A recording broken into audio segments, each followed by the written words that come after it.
نحمده ونصلي على رسوله الكريم أما بعد فأعوذ بالله من الشيطان الرجيم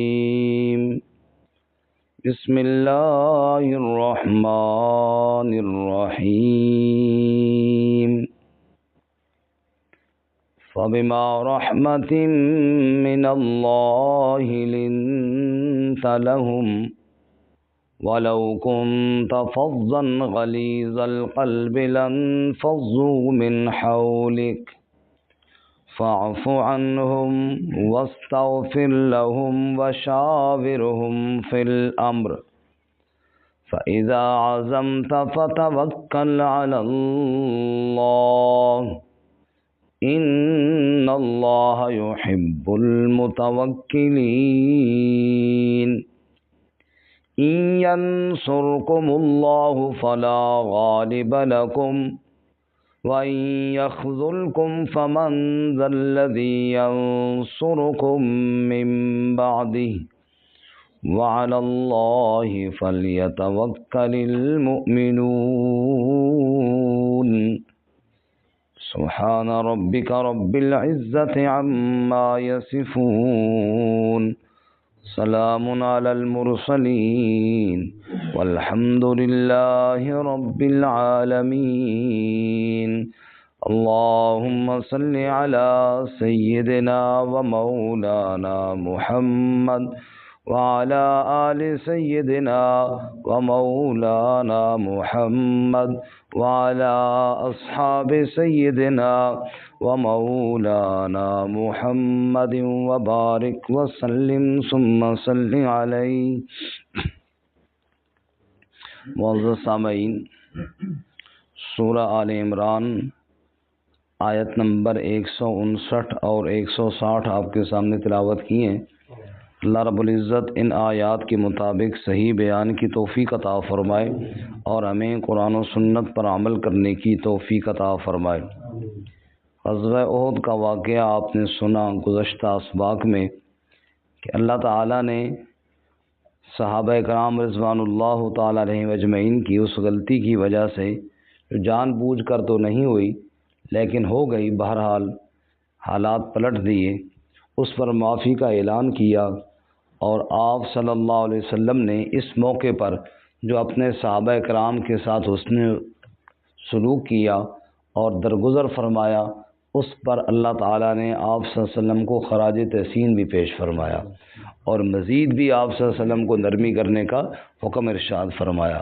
کیونکہ جب ایک آدمی آپ یہ سمجھ جائیں کہ یہ بندہ میرے ساتھ مخلص ہے، مخلص آدمی سے غلطی بھی ہو جاتی ہے، تو اس کی غلطی کو اس طرح نہیں لینا چاہیے جس طرح ایک نافرمان اور دشمن کی غلطی کو لینا چاہیے. تو انسان ہونے کے ناطے غلطی تو مخلصین سے بھی ہو جاتی ہے. بعض دفعہ بندہ کام ٹھیک کرنے کی کوشش کرتا ہے، غلط ہو جاتا ہے. تو یہ غلطی انسان کے مزاج میں ہے، فطرت میں ہے، اس لیے ہر غلطی برابر نہیں ہوتی. ایک وہ آدمی ہے جس کا مزاج ہی شرارت والا ہے، اس نے آ کر کوئی غلطی کرنی ہے تو شرارت کے طور پہ کرنی ہے. اور ایک وہ آدمی جو اپنا دوست ہے، فرما بردار ہے، اس سے غلطی ہو گئی ہے تو وہ شرارت کے لیے نہیں ہوئی ہے، وہ فرما برداری ہی چاہتا تھا، بس اتفاقاً اس سے کام غلط ہو گیا. ایسے ہی صحابہ کرام رضوان اللہ تعالیٰ علیہ مجمعین کی مثال بھی ہے.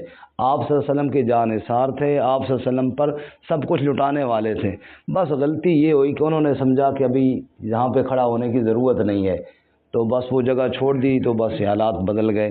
اس لیے اللہ تعالیٰ آپ صلی اللہ علیہ وسلم کی تعریف بھی فرماتے ہیں ان آیتوں میں، اور مزید آپ صلی اللہ علیہ وسلم کو نرمی کرنے کا حکم بھی ارشاد فرماتے ہیں. سنیے جی، ارشاد فرمایا فَبِمَا رَحْمَةٍ مِّنَ اللَّهِ لِنْتَ لَهُمْ. ان الفاظ پہ غور کیجئے، بہت ہی پیارا انداز ہے اور بہت ہی خوبصورت باتیں ہیں. فرمایا فَبِمَا رَحْمَةٍ مِّنَ اللَّهِ، اے میرے محبوب صلی اللہ علیہ وسلم، پس یہ سب اللہ کی رحمت کی وجہ سے ہے کہ لنت لہم، آپ نرم مزاج ہے ان کے لیے. یہ اللہ کی آپ پر خصوصی رحمت ہے کہ اللہ نے آپ کو خوش اخلاق بنایا ہے، اللہ نے آپ کو نرم مزاج بنایا ہے. یہ سب کس کا کرم ہے جی؟ سبحان اللہ. رسول اللہ صلی اللہ علیہ وسلم کی اللہ تعالیٰ نے کئی صفتیں آپ کو عطا فرمائیں، ہر صفت بھی مثال ہے، لیکن تمام صفات میں جو سب سے حاوی صفت ہے وہ حسن اخلاق ہے۔ آپ صلی اللہ علیہ وسلم کے اخلاق بے مثال ہیں۔ فرمایا وَإِنَّكَ لَعَلَىٰ خُلُقٍ عَظِيمٍ، ہم نے آپ کو اخلاق کے اعلیٰ درجے پر فائز کیا ہے۔ تو فرمایا یہ سب اللہ کی رحمت سے ہے۔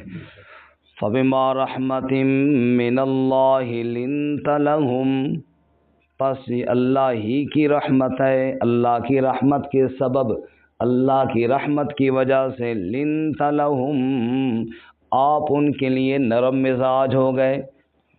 وَلَوْ كُنْتَ فَظًّا، اور اگر آپ سخت طبیعت ہوتے، غلیظ القلب، سخت دل والے ہوتے، لَانفَضُّوا مِنْ حَوْلِكَ، تو یہ آپ سے منتشر ہو جاتے، دور ہو جاتے آپ کے آس پاس سے۔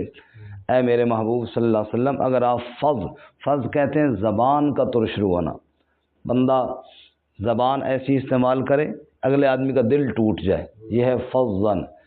آج کل آپ اندازہ فرمائیں، دوست تو رہا دوست، اگر ماں باپ بھی ہر وقت بچے کو ڈانٹتے رہے نا تو زبان کی سخت ہو گئے، تو وہ اولاد بھی سائڈ مارتی ہے، بجائے خدمت کرنے کے دور ہوتی ہے۔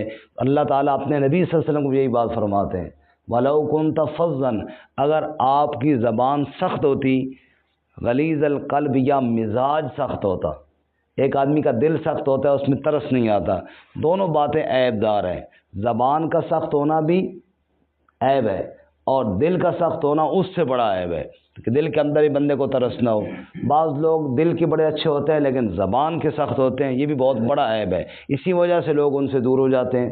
فلاں آدمی بڑا اچھا ہے جی، بڑا نیک ہے، سب کچھ ہے، خدا ترس ہے، لیکن کیا ہے کہ جب کوئی قریب جائے گا تو بات ایسی کرے گا تو اگلا آدمی کہے گا یار بات دوبارہ تو اس کے قریب نہیں آنا، تو یہ ہے فضًا۔ اور ایک آدمی کے دل میں رحم ہی نہیں ہے، بندہ بھوکا ہے، پیاسا ہے، اس کو ترس ہی نہیں آ رہا، وہ اپنے مگن میں مگن ہے، تو یہ ہے غلیظ القلب، جس کے دل میں نرمی کوئی نہیں ہے۔ اللہ تعالیٰ فرماتے ہیں میرے نبی صلی اللہ علیہ وسلم کے اندر یہ دونوں باتیں نہیں تھیں، آپ کی زبان کی ترشی بھی نہیں تھی اور دل کی سختی بھی نہیں تھی، دل بھی میں نے اپنے محبوب کو نرم عطا فرمایا اور زبان بھی بڑے اچھے اخلاق والی عطا فرمائی۔ حضور اقدس صلی اللہ علیہ وسلم بولتے تھے زبان سے تو موتی رولتے تھے، اور دل تو آپ صلی اللہ علیہ وسلم کا پوری کائنات سے بڑھ کر اللہ نے نرم بنایا تھا۔ رسول اللہ صلی اللہ علیہ وسلم نے اپنے نواسوں کو اٹھایا ہوا ہے نا، عرب کے اندر بچوں کو نہیں اٹھاتے تھے لوگ، وہ بچوں کو نا یعنی ان کے اندر ایک بڑائی تھی، بچوں کو اٹھانا یہ اچھا نہیں سمجھتے تھے۔ آپ صلی اللہ علیہ وسلم نے اپنے دونوں نواسوں کو اٹھایا ہوا، ایک کو بھی نہیں دو کو اٹھایا ہوا ہے، اور دونوں کو چوم رہے ہیں۔ ایک شخص نے کہا یا رسول اللہ آپ بچوں کو چوم رہے ہیں بھری مجلس میں، اور میرے تو 10 بچے ہیں، میں نے تو کبھی کسی کو چوما نہیں ہے۔ آپ صلی اللہ علیہ وسلم نے فرمایا اگر اللہ نے تیرے دل سے رحم نکال لیا تو میں کیا کر سکتا ہوں۔ مطلب آپ نے اس بات کو اچھا نہیں سمجھا، وہ تو اپنے اچھائی سمجھ کے بیان کر رہا تھا نا، آپ صلی اللہ علیہ وسلم نے اس بات کو اچھا نہیں سمجھا، بھئی یار بندہ اپنے اولاد کے ساتھ بھی پیار نہ کرے، تو اللہ کے نبی صلی اللہ علیہ وسلم تو رحم دل تھے، نرم مزاج تھے۔ آپ صلی اللہ علیہ وسلم اپنے صحابہ کے لیے تو بے مثال ہی رحم دل تھے نا۔ خود اللہ تعالیٰ نے 10ویں پارے میں ارشاد فرمایا، یہ وہ نبی ہے صلی اللہ علیہ وسلم کہ حریص علیکم، جو تمہارے اوپر بڑی حرص کرنے والا ہے، بالمؤمنین رؤوف الرحیم، ایمان والوں کے ساتھ بڑی شفقت کرنے والا اور بہت ہی رحم کرنے والا ہے۔ ایمان والوں کے ساتھ تو آپ صلی اللہ علیہ وسلم کی شفقت کی اگر وہ موضوع بیان کیا جائے تو بات ہی نہ ختم ہو۔ ایک دو مثالیں صرف عرض کرتا ہوں۔ آپ صلی اللہ علیہ وسلم جب طائف سے واپس آ رہے تھے تو کتنے زخمی تھے جی؟ آپ صلی اللہ علیہ وسلم کا سارا بدن مبارک لہو لہان ہے۔ تو عتبہ اور شیبہ کے باغ میں جہاں میرے نبی صلی اللہ علیہ وسلم پناہ لی، وہاں ایک شخص تھا اس باغ کا ملازم جس کا نام تھا عداس، وہ آپ صلی اللہ علیہ وسلم کو پانی لا کے دیتا ہے، انگوروں کا ایک خوشہ لا کر دیتا ہے۔ آپ صلی اللہ علیہ وسلم نے پوچھا بیٹا تم کون سے علاقے کے ہو؟ اس نے کہا جی میں شام کی ایک بستی ہے نینوا، وہاں کا رہنے والا ہوں۔ آپ صلی اللہ علیہ وسلم اچھا تم تو بھائی وہاں کے ہو جہاں کے یونس علیہ السلام تھے۔ تو یونس علیہ السلام کا نام سن کر بڑا حیران ہوا، بھئی آپ کیسے جانتے ہیں ان کو؟ جیسے کسی دیہات کے علاقے کا کوئی بندہ بات یہاں پہ کرے اور میں کہوں اچھا فلاں صاحب تو بندہ حرام تو ہوگا نا یار، آپ بھی ان کو جانتے ہیں؟ اس نے کہا جی آپ ان کو کس طرح جانتے ہیں؟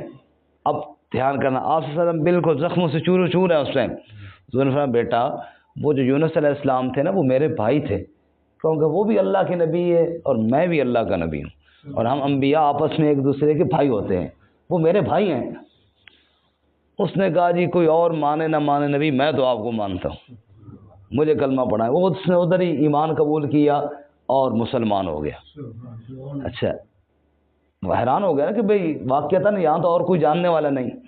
اب آپ صلی اللہ علیہ وسلم کی شفقت کیا ہے، اس وقت تو حضور کو بندہ چاہیے تھا نا جو ساتھ کھڑا ہو جائے، ایک بندہ تو مل گیا. حضور نے فرمایا چپ کر کے کلمہ پڑھتا رہے، لیکن اپنے مالکان کے سامنے نہ پڑھنا، ان کے سامنے کبھی فی الحال اسلام کا اظہار نہ کرنا، ورنہ تجھے بھی ایسا ہی ماریں گے جیسے مجھے مارا ہے. چپ کر کے اپنے کام میں لگا رہے، میں جا رہا ہوں، ان قریب اللہ تعالیٰ غلبہ عطا فرمائیں گے، پھر میرے پاس آ جانا. یہ ہے شفقت آپ صلی اللہ علیہ وسلم. ورنہ اس وقت تو حضور صلی اللہ علیہ وسلم کو چاہیے تھا کوئی بندہ تو ساتھ ہو، لیکن جو ساتھ آیا اس کو بھی اس کی جان پر رحم کرتے ہوئے آپ صلی اللہ علیہ وسلم فرمایا فی الحال چلے جاؤ، ان قریب اللہ تعالیٰ غلبہ عطا فرمائیں گے، اور یہ اللہ تعالیٰ کی سنت ہے اور وعدہ ہے انشاءاللہ، تو پھر میرے پاس آ جانا. اللہ تعالیٰ فرماتے ہیں یہ میری رحمت ہے کہ آپ اپنی امت کے لیے شفقت کرنے والے ہیں. فَبِمَا رَحْمَةٍ مِّنَ اللَّهِ لِنْتَ لَهُمْ، آپ نرم مزاج ہیں ان کے لیے، آپ نہیں چاہتے کسی کو دکھ پہنچے، آپ صلی اللہ علیہ وسلم نہیں چاہتے کسی کو. چلو یہ تو ایمان لے آئے تھے نا حضرت عباس رضی اللہ تعالیٰ عنہ. وہ طائف والے جنہوں نے پتھر مارے تھے، ادھر عباس تو چلا گیا اور جبرائیل آ گئے، اور جبرائیل نے آ کر کہا اگر آپ کہیں رب کہہ رہا ہے تو آج مکے اور طائف کے پہاڑوں کو ملا کر ان کو کچل دوں جنہوں نے آپ کو پتھر مارے ہیں. تو وہاں میرے نبی صلی اللہ علیہ وسلم کہتے ہیں اللہم اہد قومی فإنہم لا یعلمون، اے اللہ ان کو ہدایت دے دے، ان کو پتہ نہیں ہے کہ میں نبی ہوں، یہ اگر پتہ ہوتا تو یہ میرے ساتھ اس طرح نہ کرتے، اے اللہ ان کو ہدایت دے دے، میں اپنا خون معاف کرتا ہوں. تو آپ صلی اللہ علیہ وسلم تو ان دشمنوں کو بھی بد دعا نہیں دے رہے. تو فَبِمَا رَحْمَةٍ مِّنَ اللَّهِ لِنْتَ لَهُمْ، یہ اللہ کی رحمت ہے کہ اللہ نے آپ صلی اللہ علیہ وسلم کو نرم مزاج بنایا ہے. دشمن کے لیے بھی آپ نے کبھی برا نہیں سوچا، اپنوں کے لیے برا سوچنا تو بڑے دور کی بات ہے نا. دشمن کے لیے بھی کبھی آپ صلی اللہ علیہ وسلم نے برا نہیں سوچا، آپ ان کے لیے بھی رحمت بن کے آئے. مَا أَرْسَلْنَاكَ إِلَّا رَحْمَةً لِّلْعَالَمِينَ، اللہ نے آپ کو رحمۃ للعالمین بنایا. سب کو صلی اللہ علیہ وسلم. اسی طرح اور کئی مثالیں. رسول اللہ صلی اللہ علیہ وسلم کے پاس ایک شخص آئے، یہ میں آپ کی نرمی کی مثال دے رہا ہوں، کہ یا رسول اللہ مجھ سے بدکاری ہو گئی ہے. اب کوئی آدمی بدکاری کرے، شادی شدہ ہو، اس پر 4 گواہ ہوں یا وہ آ کے خود اقرار کرے، پھر تو گواہوں کی ضرورت نہیں ہے، تو اس کو رجم کیا جاتا ہے. اس نے آ کے کہا یا رسول اللہ مجھ سے نہ غلطی ہو گئی ہے، آپ سے منہ دوسری طرف کر لیا. ہم تو لوگوں کی ٹو میں ہوتے ہیں نا، کوئی بات کروں کہ پتہ چلے، وہ خود آ کے کہہ رہے ہیں حضور نے منہ دوسری طرف کری جیسے سنا ہی نہیں ہے.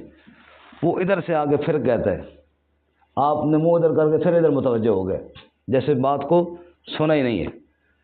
وہ پھر ادھر آ کے تیسری دفعہ جب اس نے اقرار کیا نا، 3 دفعہ اقرار ہوا، آپ صلی اللہ علیہ وسلم نے صحابہ کرام سے فرمایا پاگل تو نہیں ہے، یہ پاگل تو نہیں، اس کا دماغ تو نہیں خراب ہے. اگر کوئی آدمی کہہ دیتا جی پاگل ہے تو حضور کہتے لے جاؤ اس کو، پاگل ہے ایویں مار رہا ہے. یعنی یہ بھی ایک پردہ ڈالنے کی بات تھی نا. اس نے خود کہا یا رسول اللہ میں پاگل نہیں ہوں. آپ سے فرمایا یہ نشے میں تو نہیں ہے بھائی، یار کسی طریقے سے. انہوں نے کہا یا رسول اللہ نہ میں پاگل ہوں نہ میں نشے میں ہوں، میں ہوش و حواس ہوں اور میں سچ کہہ رہا ہوں. تب آپ صلی اللہ علیہ وسلم کو صدمہ ہوا، اور پھر اللہ کی حد میں تو نرمی نہیں ہے، پھر فرمایا اس پر حد لگاؤ. حد لگی تو ایک صحابی نے بعد میں اس کے بارے میں جس پہ حد لگی نا، سخت جملہ کہا، بھائی لوگ ایسے کرتے ہیں جیسے لوگ باتیں کرتے. آپ صلی اللہ علیہ وسلم نے سن لیا، بڑا دکھ ہوا اللہ کے نبی صلی اللہ علیہ وسلم کو. خیر چپ کر کے چلتے گئے. آگے ایک بکری کا مرا ہوا بچہ تھا بدبودار. حضور نے اس بندے کو بلایا جس نے باتیں کی تھی. فرمایا آؤ اور اس سے کھاؤ جس سے بدبو آ رہی تھی, یہ کھاؤ. کہا یا رسول اللہ یہ آپ کیا فرما رہے ہیں, یہ مردار بکرا جس سے بدبو آ رہی ہے یہ میں کھاؤں؟ آپ نے فرمایا جو باتیں تو کر رہا تھا نا وہ اس سے زیادہ گندی تھی. جس آدمی نے توبہ کی ہو اور اتنی بڑی توبہ کی ہو کہ پورے علاقے پہ تقسیم ہو جائے پھر بھی توبہ بچ جائے, اس کے بارے میں تو اس طرح کی باتیں کر رہا تھا اور میرا دل تو کھا رہا تھا. تو مجھے پتہ نہیں ہے اس سے اللہ بھی راضی ہو گیا, اللہ کا نبی بھی اس سے راضی ہو گئے, اس نے ایسی توبہ کی ہے. تو آپ صلی اللہ علیہ وسلم کتنے نرم مزاج ہیں. آپ صلی اللہ علیہ وسلم کو بات نے کتنا دکھ, کسی کے بارے میں بات کہی لیکن اللہ کے نبی کو کتنا دکھ لگا کہ فرمایا اس نے یہ بات کیوں کہی ہے اس شخص کے بارے میں جس نے توبہ کر لی ہے. تو یہ ساری شفقتیں اور یہ ساری مہربانیاں امت کے لیے آپ صلی اللہ علیہ وسلم کے دل میں ڈالنے والا میرا اللہ تعالیٰ ہے. فَبِمَا رَحْمَةٍ مِّنَ اللَّهِ لِنْتَ لَهُمْ, یہ سب اللہ کی رحمت ہے کہ آپ نرم مزاج ہوئے. اللہ اکبر. کہتے ہیں چور کا ہاتھ کٹا تو آپ صلی اللہ علیہ وسلم کی آنسو نکلا دیکھ کر. تو کہا یا رسول اللہ کیوں رو رہے ہو؟ کہا یار انسان ہے نا, اس کو تکلیف دیکھ کر مجھ سے برداشت نہیں ہوا. کہ یا رسول اللہ پھر نہ کاٹتے. فرمایا وہ تو اللہ کا حکم تھا, اللہ کے حکم میں تو میں کوئی رد و بدل نہیں کر سکتا نا, لیکن تکلیف مجھے بڑی ہوئی ہے, دکھ مجھے بڑا ہوا ہے. تو یہ سب اللہ تعالیٰ نے آپ صلی اللہ علیہ وسلم کے دل میں شفقت اور نرمی ڈالی تھی کہ کسی دکھی کو دیکھ کر آپ صلی اللہ علیہ وسلم کو سکون نہیں آتا تھا بلکہ آپ بے چین ہو جایا کرتے تھے. فَبِمَا رَحْمَةٍ مِّنَ اللَّهِ لِنْتَ لَهُمْ, پس یہ اللہ کی رحمت کے سبب آپ نرم ہو گئے ان کے لیے. وَلَوْ كُنْتَ فَظًّا, اور اگر آپ زبان کے سخت ہوتے, غلیظ القلب, یا دل آپ کا سخت ہوتا, لن فضوا من حولک, تو وہ آپ سے دور چلے جاتے. یہاں پر یہ بات بھی سوچئے کہ اللہ اپنے نبی صلی اللہ علیہ وسلم کو کہہ رہے ہیں کہ اگر یہ دو باتیں آپ میں ہوتی بالفرض والمحال, زبان کی سختی اور دل کی سختی, تو صحابہ بھی آپ سے دور ہو جاتے. تو میں اور آپ کیا چیز ہے کہ آج ہم کسی کو جناب برا بھلا بھی کہیں, زبان کے ساتھ گالیاں بھی دیں, بد اخلاقی بھی کریں, اور پھر ہم کہیں جناب سارے لوگ ہماری عزت بھی کریں, اور میں ایسے نہیں ہوتا. یہ دو چیزیں اپنے اندر سے نکالنی پڑیں گی, زبان کی ترشی اور مزاج دل کی سختی. یہ دو چیزیں جب نکل جائیں گی پھر جو ہے اچھے اخلاق آئیں گے. اللہ ہم سب کو نصیب فرمائے. آگے اللہ فرماتے ہیں فاعف عنہم, پس معاف کر دیجئے ان کو. وہ صحابہ کرام کا ذکر ہو رہا ہے نا, احد والے صحابہ کرام کا. فرمایا فاعف عنہم, پہلے بھی آپ بڑے نرم دل ہیں, اب میں اللہ بھی سفارش کرتا ہوں میرے نبی ان کو معاف کر دیجئے, کیونکہ ان کی غلطی نہیں ہے, مطلب جان بوجھ کے انہوں نے غلطی نہیں کی ہے. فاعف عنہم, سو معاف کر دیجئے ان کو. واستغفر لہم, اور استغفار کیجئے ان کے لیے.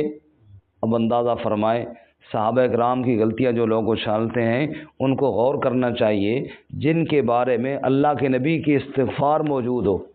واستغفر لہم, اے میرے نبی آپ ان کے لیے استغفار کیجئے. تو بھائی صحابہ کی غلطیاں میری تیری غلطی جیسی نہیں ہیں, ان کے لیے رسول اللہ صلی اللہ علیہ وسلم کی استغفار موجود ہے.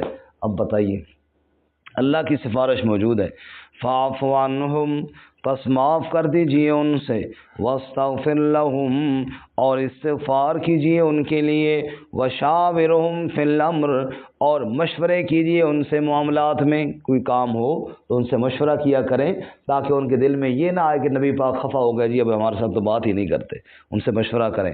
فَإِذَا عَزَمْتَ فَتَوَكَّلْ عَلَى اللَّهِ, پس مشورے کے بعد جب کسی کام پہ آپ عزم اور ارادہ کر لیں پھر بھروسہ اپنے دوستوں پر نہیں کرنا, بھروسہ صرف کس پہ کرنا ہے؟ فَتَوَكَّلْ عَلَى اللَّهِ, بھروسہ اپنے اللہ کی ذات پہ کرنا ہے. وہ ایک ہی ذات ہے جس پہ بھروسہ بندے کو ہو سکتا ہے, اور وہ میرے رب کی ذات ہے. فَتَوَكَّلْ عَلَى اللَّهِ. عہد کے اندر جب جنگ عہد میں جب مشورہ ہوا نا کہ مدینہ کے اندر رہ کے لڑیں یا باہر, تو آپ صلی اللہ علیہ وسلم کی رائے تو پہلے یہی تھی کہ مدینہ میں ہی, لیکن اکثر صحابہ کرام کی یہ رائے تھی کہ باہر. تو حضور نے فرمایا ٹھیک ہے. حضور گھر تشریف لے گئے, آپ نے زرہ پہنی, اسلحہ اٹھایا. تو وہ صحابہ کرام جنہوں نے رائے دی تھی تو انہوں نے جب آپ صلی اللہ علیہ وسلم کو زرہ پہنے ہوئے دیکھا تو ان کے دل میں آیا کہ ایسا نہ ہو کہ ہماری رائے کی وجہ سے حضور جا رہے ہوں اور پھر غلطی ہو گئی وہ ہم سے، تو وہ حضور کے قریب گئے، یا رسول اللہ ہم معذرت چاہتے ہیں کہ آپ جیسے آپ کا مشورہ تھا نا اسی طرح بات ٹھیک ہے۔ آپ صلی اللہ علیہ وسلم فرمایا نہیں، اللہ کے نبی کے لیے اب یہ مناسب نہیں ہے کہ جب ایک کام کے لیے روانہ ہو جائے اور پھر وہ کام کیے بغیر ہی واپس آ جائے۔ اب اللہ پہ توکل ہے، اب جائیں گے انشاءاللہ میدان کے اندر ہی۔ تو فَإِذَا عَزَمْتَ فَتَوَكَّلْ عَلَى اللَّهِ، جب کسی کام کا فیصلہ ہو گیا بس پھر اللہ پہ بھروسہ کیجئے، باقی یہ نہ سوچے کہ یوں ہو جائے گا اور وہ ہو جائے گا، اللہ خیر کرے گا۔ ان اللہ یحب المتوکلین، بے شک اللہ تعالیٰ محبت کرتا ہے بھروسہ کرنے والوں سے۔ سارے کام بندہ اپنے ذہن سے طے نہ کرے، کچھ اللہ پہ توکل بھی کرے۔ بھائی جی ہر کام میں اگر بندہ یوں سوچنا شروع کر دے تو دنیا میں بہت سارے کام انسان کر ہی نہ سکے، تو فرمایا کچھ اللہ پہ بھروسہ بھی کر کے نکلو، اللہ محبت کرے گا تم سے۔ اور اگلی بات یہ بھی سنو کہ رب کی مدد آ جائے تو کوئی شکست دے بھی نہیں سکتا۔ ینصرکم اللہ، اگر مدد کرے اللہ تمہاری، فلا غالب لکم، تو کوئی غالب نہیں آ سکتا تم پر۔ وَإِن يَخْذُلْكُمْ، اور اگر اللہ تمہیں چھوڑ دے، اللہ تمہاری مدد نہ کرے، فَمَن ذَا الَّذِي يَنصُرُكُم مِّن بَعْدِهِ، پس کون ہے جو تمہاری مدد کرے گا اللہ کے بعد؟ اللہ کے علاوہ ہے کوئی مددگار جی؟ وَعَلَى اللَّهِ فَلْيَتَوَكَّلِ الْمُؤْمِنُونَ، اور اللہ ہی پر چاہیے کہ بھروسہ کریں ایمان والے۔ ہمیں تو تعلیم دی گئی ہے گھر سے باہر قدم رکھو تو بولو بسم اللہ توکلت علی اللہ، میرا بھروسہ اللہ پر ہے، تو اللہ ہی پر ایمان والوں کو توکل کرنا چاہیے۔ اللہ تعالی ہمیں عمل کی توفیق عطا فرمائے۔ ترجمہ دوبارہ سنیں۔ فَبِمَا رَحْمَةٍ مِّنَ اللَّهِ لِنتَ لَهُمْ، پس اللہ کی رحمت کی وجہ سے آپ نرم ہو گئے ان کے لیے۔ وَلَوْ كُنْتَ فَظًّا غَلِيظَ الْقَلْبِ، اور اگر آپ زبان کے سخت ہوتے یا دل کے سخت ہوتے، لَانفَضُّوا مِنْ حَوْلِكَ، تو وہ آپ کے ارد گرد سے دور چلے جاتے۔ فَاعْفُ عَنْهُمْ، پس معاف کر دیجیے ان کو۔ وَاسْتَغْفِرْ لَهُمْ، اور استغفار کیجیے ان کے لیے۔ وَشَاوِرْهُمْ فِي الْأَمْرِ، اور مشورے کیجیے ان سے معاملات میں۔ فَإِذَا عَزَمْتَ فَتَوَكَّلْ عَلَى اللَّهِ، پس جب آپ عزم کر لیں پر بھروسہ اللہ کی ذات پر کریں۔ ان اللہ یحب المتوکلین، بے شک اللہ تعالی محبت کرتا ہے بھروسہ کرنے والوں سے۔ ان ینصرکم اللہ، اگر تمہاری مدد کرے اللہ تعالی، فلا غالب لکم، پس کوئی تم پر غالب نہیں آ سکتا۔ وَإِن یخذلکم، اور اگر وہ تمہیں چھوڑ دے، فمن ذا الذی ینصرکم من بعدہ، پس کون ہے وہ جو مدد کرے گا تمہاری اس کے بعد۔ وعلی اللہ فلیتوکل المؤمنون، اور اللہ ہی پر چاہیے کہ توکل کریں ایمان والے۔